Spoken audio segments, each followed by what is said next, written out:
La Belgique va renforcer ses contrôles dans son territoire. Elle veut ainsi lutter contre l'immigration illégale, mais aussi contre ce qu'on appelle l'immigration secondaire. Ça, en réalité, ça concerne des demandeurs d'asile qui ont déjà introduit une procédure dans un autre pays que le nôtre. Et la multiplication de ces demandes, eh bien, elle est interdite, mais elle reste une réalité. La Belgique va donc surveiller ça de plus près. Voici les explications de Laurent Rare. Des migrants arrêtés à la côte à la sortie d'un bus. Ce jour-là, ils tentaient d'entrer en Belgique sans autorisation. Ce type de contrôle va être renforcé suite à une décision du gouvernement fédéral. On constate qu'en termes d'immigration illégale, les chiffres continuent à augmenter. On a eu plus de 400 cas d'immigration illégale en plus en juin par rapport à l'année dernière qui était déjà une année tout à fait exceptionnelle.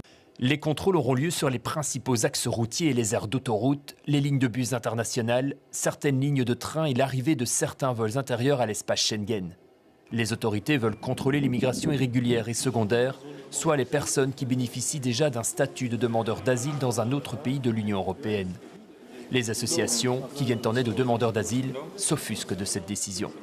Les situations à Gaza, en Palestine, en Afghanistan, en Syrie, au Congo, dans toute une partie du monde, obligent les gens à prendre la route.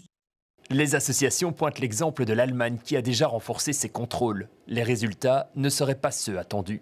Ce qui a des conséquences, c'est les politiques aux frontières européennes. Ce n'est pas les politiques nationales qui dissuadent des personnes étrangères de se rendre sur un territoire.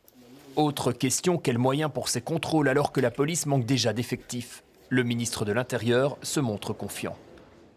Nous allons faire des réallocations de moyens et de moyens humains aussi. Mais comme on le fait, la côte, il y a une grande affluence pendant l'été. Ces actions seront menées en collaboration entre la police fédérale, la police locale et l'Office des étrangers.